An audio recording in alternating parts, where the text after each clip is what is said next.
વહુ, આજે ખાવામાં તો સ્વાદ જ નથી આવી રહ્યો.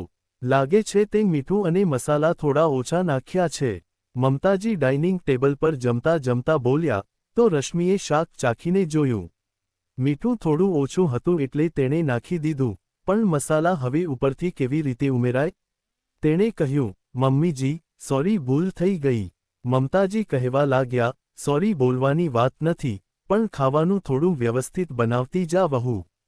હવે તારી લગ્ન ગાળાને આટલા વર્ષો થઈ ગયા, હવે તો તને રાજમા બનાવતા આવડવું જોઈતું હતું. મને રાજમા આટલા પસંદ છે, પણ તને ઠીકથી બનાવતા જ નથી આવડતા. આટલું કહીને તેઓ શાંતિથી ખાવા લાગ્યા, પરંતુ રશ્મિ થોડી પરેશાન થઈ ગઈ, કારણ કે સાચે જ તેનાથી રાજમા ઠીક નહોતા બનતા. બાકી બધી રસોઈ તે સરસ કરી લેતી, પણ રાજમા બનાવતી વખતે કંઈક ને કંઈક ખામી રહી જતી અને સાસુ તેને સંભળાવી દેતા.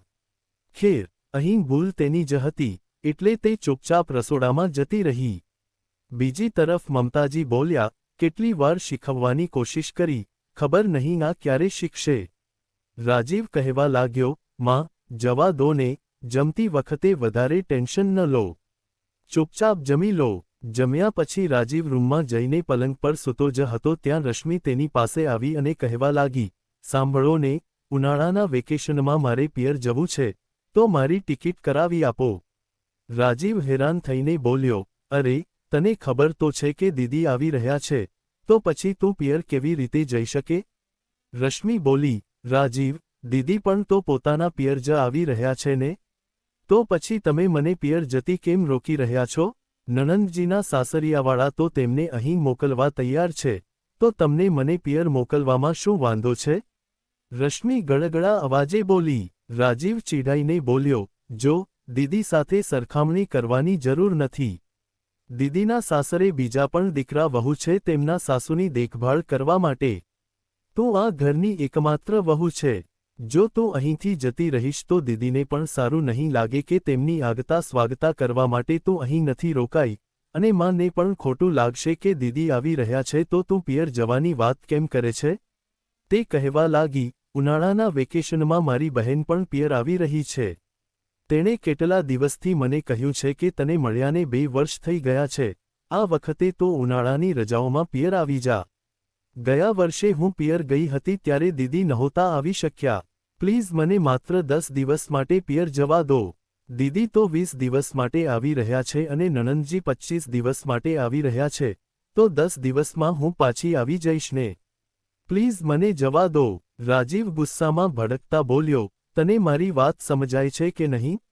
લગ્ન પછી આટલું પિયર કરવું સારું ન લાગે. લગ્ન પહેલાં તો આટલા વર્ષ પિયરમાં જ હતી, તો એ તારું મન નથી ભરાયું? હવે જો બાળકો હોય તો તેમને લઈને વેકેશનમાં નાનીના ઘરે જવાય, પણ આપણા તો હજી બાળકો પણ નથી, તો તારે પિયર જવાની શું જરૂર છે?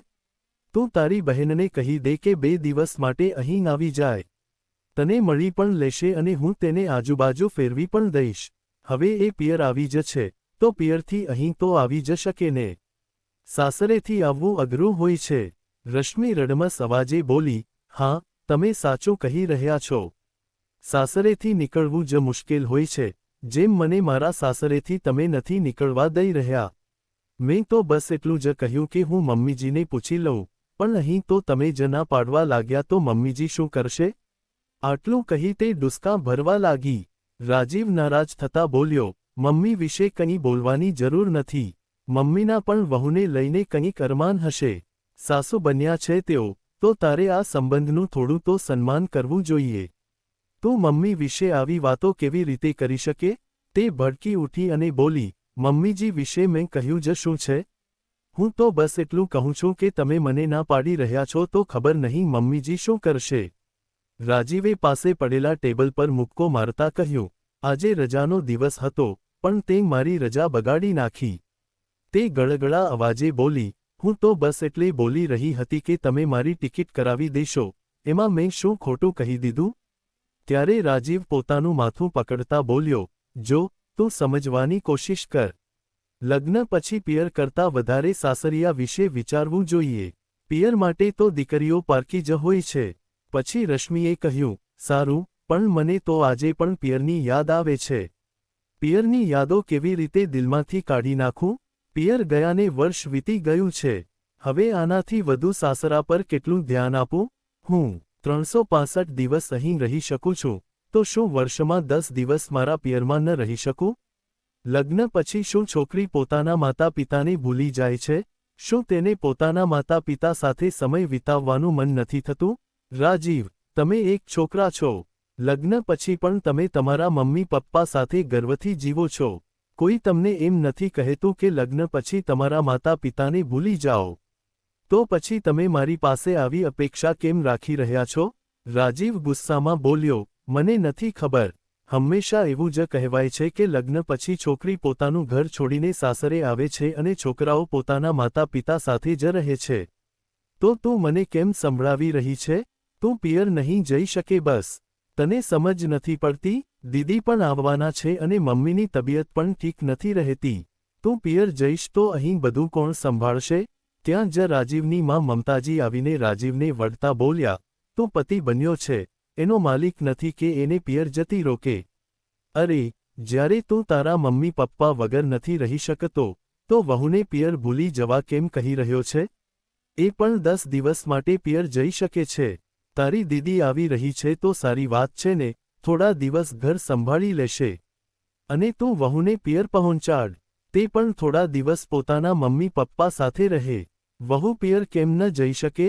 ક્યારેય પણ કોઈ સ્ત્રીને તેના પિયર જતી રોકવી ન જોઈએ. એ બહુ મોટું પાપ છે. કેમ કે કોઈ ઈચ્છે કે ન ઈચ્છે, એક સમય પછી સ્ત્રી ઈચ્છીને પણ પિયર નથી જઈ શકતી. ક્યારેક ઉંમર તો ક્યારેક બદલાતા સંબંધો સ્ત્રી પાસેથી તેનું પિયર છીનવી લે છે. તો જ્યાં સુધી તેનું પિયર અકબંધ છે ત્યાં સુધી તેને જવા દો. હવે મને જ જોઈ લો, મને પણ દર વર્ષે વેકેશનમાં પિયરની બહુ યાદ આવે છે. કારણ કે શરૂઆતમાં હું પણ પિયર જતી હતી. પણ હવે જુઓ, ભાઈ ભાભી બીજા શહેરમાં રહે છે, પિયરનું ઘર બંધ પડ્યું છે. હું ઈચ્છીને પણ પિયર નથી જઈ શકતી. હવે મમ્મી પપ્પા પણ ત્યાં નથી. હવે તો બસ યાદો જ રહી ગઈ છે. જ્યાં સુધી માણસ આ દુનિયામાં છે ત્યાં સુધી તેની સાથે જીવી લેવું જોઈએ. ખબર નથી પછી શું થાય. આ કહેતા કહેતા તેમનો અવાજ ભારે થઈ ગયો અને તેઓ ભાવુક થઈ ગયા. રશ્મિએ આગળ વધીને તેમને ભેટી લીધા. તેની આંખોમાં પણ આંસુ આવી ગયા હતા. તેણે ગળગળા અવાજે કહ્યું, માજી, કદાચ તમે સાચું કહી રહ્યા છો. મારી મમ્મી પણ હવે પોતાના પિયર નથી જઈ શકતી. જોકે પિયરમાં મામા મામી બધા છે, પણ નાના નાનીના ગયા પછી તેમનું પિયર જવું બહુ ઓછું થઈ ગયું છે. સાચી વાત છે, એક સમય પછી ઉંમર વધતા મુસાફરીમાં પણ તકલીફ પડવા લાગે છે, એટલે આવવા જવાનું છૂટી જાય છે. પણ માજી, તમે પણ હજી તમારા મનથી જઈ શકો છો. ઘર બંધ છે તો શું થયું? મમતાજી બોલ્યા, ના બેટા, હવે એ બધી જૂની વાતો થઈ ગઈ. હવે તું વહુ છે, તું પિયર જા. તારા મમ્મી પપ્પા પણ આખું વર્ષ તને મળવાની રાહ જોતા હશે. મારી દીકરી તો આવી રહી છે, તે બધું સંભાળી લેશે, તો બિલકુલ ચિંતા ન કર. પછી રાજીવનો કાન પકડીને બોલ્યા, આની સાસુ હું છું, તું આની સાસુ બનીને આના પર હુકમ ચલાવવાની કોશિશ ન કરતો, સમજ્યો?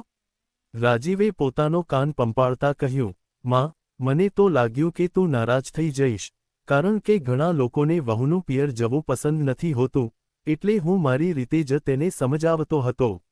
મમતાજી બોલ્યા, લાગે છે આજકાલ તું વધારે જ ટીવી સિરિયલ જોવા લાગ્યો છે. વહુને હેરાન ન કર. પછી વહુને કહ્યું, તું તારો સામાન પેક કરી લે. જ્યારે સુમેધા અહીં આવી જશે ત્યારે 2-3 દિવસ પછી તું પણ તારા પિયર માટે નીકળી જજે. એમ પણ તે અહીં 25 દિવસ માટે આવી રહી છે, તો 10 દિવસમાં તું ફરીને આવી જજે અને 15 દિવસ તેની સાથે પણ સમય વિતાવજે. સાસુની આ સમજદારી જોઈને રશ્મિની આંખો ખુશીના માર્યા ભીની થઈ ગઈ અને તેણે સાસુનો આભાર માનતા ફરી એકવાર તેમને ગળે લગાડી દીધા. રાજીવ પણ ખુશ હતો કે ઓછામાં ઓછું આ ઘરમાં સાસુ વહુની કકળાટ નહીં થાય.